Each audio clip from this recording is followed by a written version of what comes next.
Good morning. Aruna's vlogs వాళ్ళ చేయబోయే వంట బెండకాయ పులుసు. మా గార్డెన్లో కట్ చేసుకొచ్చిన బెండకాయలు. ఇది నేను వెరైటీ చేసి చూపిస్తాను. చూడండి, అవి కావాల్సిన పదార్థాలు చూపిస్తాను. బెండకాయ పులుసు కావాల్సిన పదార్థాలు: బెండకాయ ముక్కలు. ఇలా సూప్ పెడతాం కాబట్టి పెద్ద కట్ చేసుకోవాలి. ఫ్రై అయితే చిన్నగా ముక్కలు కట్ చేసుకోవాలి. ముదిరినా బాగుంటుంది బెండకాయ పులుసులు వేసుకుంటే. బెండకాయ ముక్కలు, ఉల్లిగడ్డ ముక్కలు, కళ్యామాకు కూడా ఇట్లనే వేసుకోవాలి.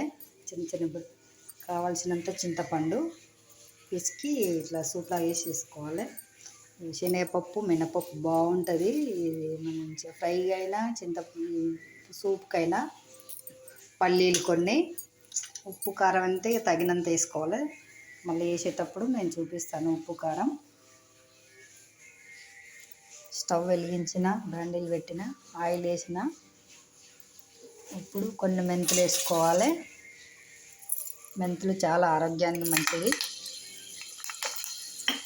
మినపప్పు, శనగపప్పు, కొన్ని పల్లీలు. టేస్ట్ బాగుంటుంది ఇట్లా.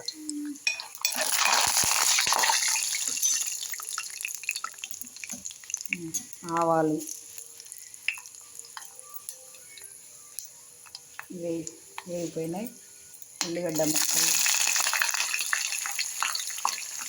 కరివేపాకు,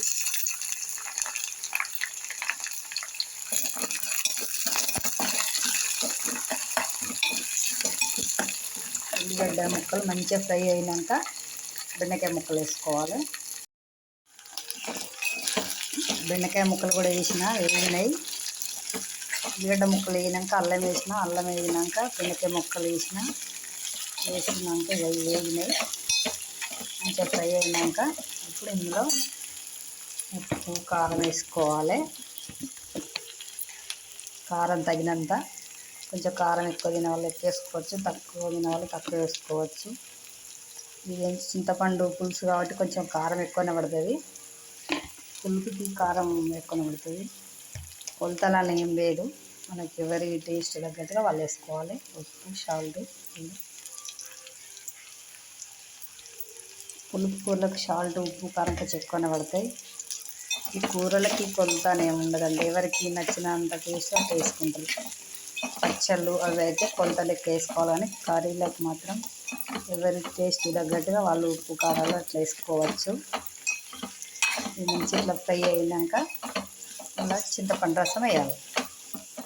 బాగా టేస్ట్ ఉంటుంది. ఇదే వెరైటీ. శనగపప్పు, పల్లీలు, మినపప్పు వేయడమే. ఫ్లేవర్ వేసుకోవాలి అసలు వీటివల్ల. చాలా వండుతా. ఇట్లా చాలా ఇష్టం. ఇలా చింతపండు గుజ్జు, చింతపండు రసం ఇట్లా పిసికి ఇట్లా తీసి పెట్టుకున్నా. ఇప్పుడు పోస్తున్నా.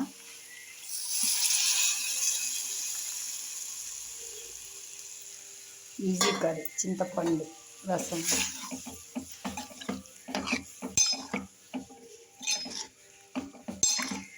బెండకాయ సూప్ కర్రీ తొందరగా అవుతుంది ఇట్లా వండడం. ఫ్రై టైం పడుతుంది, వేయాలంటే ఇది మాత్రం తొందరగా అయిపోతుంది. బెండకాయ పులుసు కూర 5 minutes ఉడికితే అయిపోతుంది. పల్లీలు, మినపప్పు, శనగపప్పు, బెండకాయ పులుసు కర్రీ రెడీ.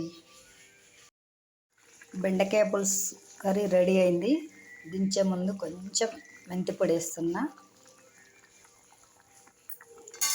ఈ మెంతి పొడి ఇట్లా మన చింతపండు గుజ్జు కర్రీకి చాలా టేస్ట్ ఉంటుంది. మెంతి పొడి వేసుకోవాలి ఇట్లా పులుసు కూరలకి.